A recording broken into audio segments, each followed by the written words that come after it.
Hello everyone, this is me Garima Singh. Today I'll discuss the third chapter of class 9 NCERT. This is of economics, that is poverty as a challenge. So in this lecture I'm telling you about the crux of this chapter, and when the crux is over I'm gonna discuss questions. So let's move on to the first point, that is first topic, mini topic, what it is. So this chapter is all about poverty. Poverty, you can say that it is the most difficult challenge faced by independent India. Poverty, apart from illiteracy, because poverty, somewhere illiteracy leads to poverty. So, poverty as a challenge we will read in this chapter. Here are few example of poor has been given, like people living in jhuggis, daily wage worker at construction site, child labor in dhabas, rickshaw puller, domestic servant, cobbler, beggars. Number of poor example has been given here. So poverty, you can say, usually the level of income and consumption are used to define poverty. How much income has been earned by a person and how much he consumed, the left part shows that define the definition of poverty. So the level of income and consumption are used to define poverty. In India, poverty can be defined as the lack of common things like food, clothing and shelter, safe drinking water, medical care and education, which determine quality of life. So poverty has both dimension, economical as well as social. We will discuss about other indicator of poverty also. Now poverty is looked through the other social indicator like illiteracy, lack of access to healthcare, lack of job opportunities, lack of access to safe drinking water, sanitation, etc. Nowadays the concept of social exclusion is becoming very common in the analysis of poverty. Social exclusion means generally poor are excluded in the community, better off people.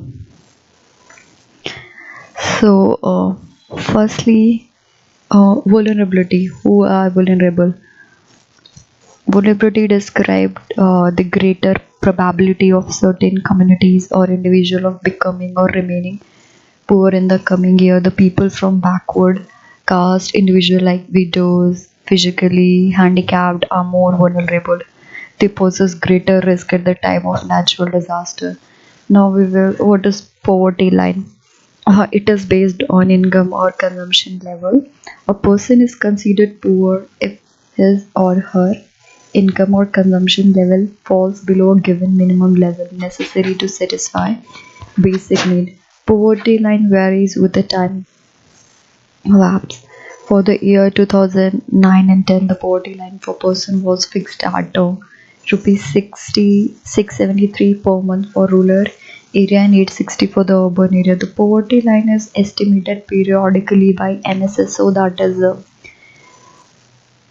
National Sample Survey Organization. Now we will estimate. Here it is. Now we will discuss what estimates of poverty. Here are the estimates given.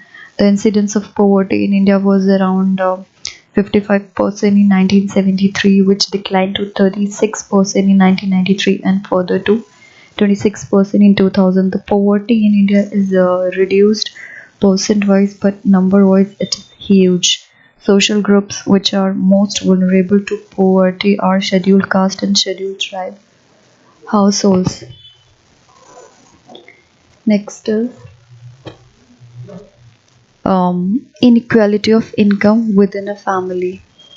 We will have discussed vulnerable group, then estimates being done.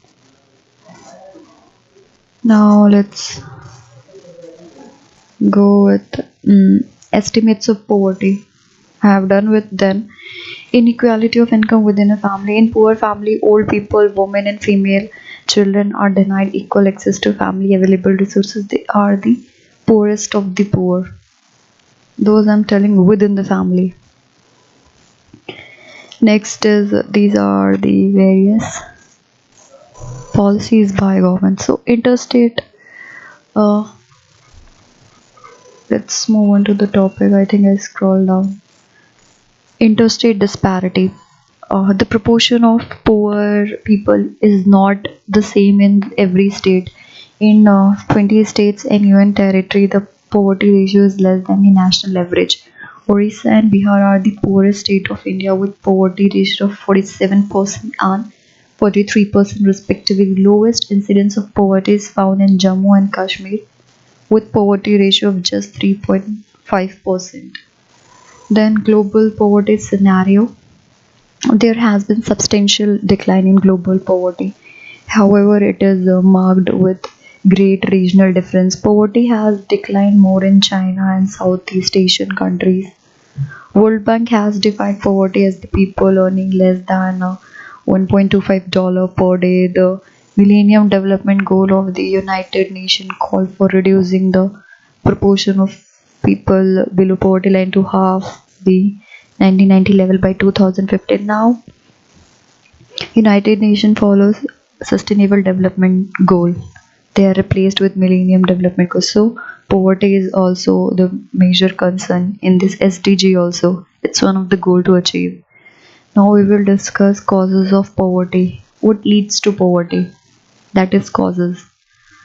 Um, there are a number of causes for the widespread poverty in India. One historical reason is the low level of economic development under British rule. Basically, British just exploit Indian economy. There are some reason like rapid growth of population, particularly among the poor, is considered a major cause of Indian poverty. Than our agriculture sector has failed to generate much employment opportunity for the farm laborers. Similarly, our industry could not provide much job for the job seeker. Then, one of the major causes of poverty is the unequal distribution of land and other resources. Various land reform introduced after independence could not improve the life of millions of rural poor because of their poor implementation. Now we will discuss a social factor. People in India, including the very poor, spend a lot of money on social occasion like marriages, festival. Poor people hardly have any savings. They are thus forced to borrow, unable to pay because of poverty. They become victim of indebtedness. Joint family system has prevented people from doing hard work. Step taken by government for poverty alleviation. Our government strategy to poverty reduction has been twofold. One main aim is promotion of economic growth. The other aim is targeted poverty alleviation program. Poverty alleviation program two has been done to address the poor. A need for targeted anti-poverty program was strongly felt. Some of the poverty alleviation program are: first one is Prime Minister Rojgar Yojana PMRY. In this, the aim of this program that was started in 1993 was to create self-employment opportunity for educated unemployed youth in rural area and small town. Then there is Rural Employment Generation Program was launched in 1995 to create self-employment opportunity. These are basically for self-employment opportunity. Then Swarn Jayanti Gram Surojgar Yojana that was started in 1999. The program aimed bringing the assisted poor families above the poverty line. Then Pradhan Mantri Gramoday Yojana that was started in 2000 to give assistance is given to state for basic services such as primary health, primary education, rural shelter, rural drinking water, basically the basic need of life. Then National Rural Employment Guarantee at NREGA, that was most important. It was passed in September 2005. The act provide 100-day assured employment every year to year, every household in 200 districts. If the government is unable to provide 100 days employment, then it will give compensation. Government. Then we will discuss the challenges ahead. How poverty has declined in India, but it declined. Poverty reduction remain India's most compelling challenges. It just has declined, not totally vanished. So it's a major challenge for India. We will have to do something special to fight against wide regional disparity. We must broaden the definition of poverty from a minimum substance level of living to a reasonable level of living. Bigger challenges before us are providing health care, education, and job security for all, achieving gender inequality. Now we will discuss the question and answer of this chapter. Poverty as a challenge. Let's move on to first question. Describe. Okay, in this chapter there are only 9 questions. Let's discuss with the first one. Describe how the poverty line is estimated in India. In India, poverty line is measured or calculated considering the various factors, that is minimum level of food requirement, clothing, footwear, education, medical requirement, fuel and light. These physical quantity are multiplied by their prices. The present formula for food requirement is based on the desired calorie requirement. On the basis of these calculation in 1990 and 2000, the poverty line in the rural area was fixed rupees 328 per capita per month, and in urban area it was 454. People earning more than this amount were considered above the poverty line, and earning less than this amount were considered as below the poverty line. Next is, do you think that present methodology of poverty estimation is appropriate? The present methodology of poverty estimation does not look appropriate. It only takes one factor in view, that is the economic factor. Moreover, it considers about a minimum substance level of living rather than a reasonable level of living. Poverty has many dimensions. It is no longer confined to economic factor alone. With development, the definition of what constitutes poverty also changes.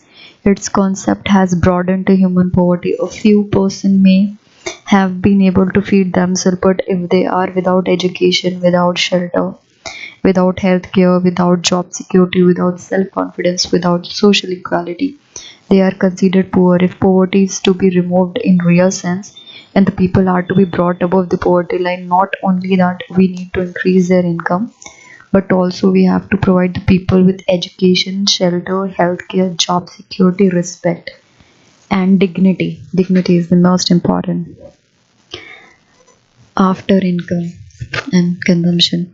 Next is, describe poverty trend in India since 1973. As per data, there is a substantial decline in poverty ratio in India from 55% in 1973 to 36% in 1993. There was a further decline from 36% in 1993 to 26% in 2000.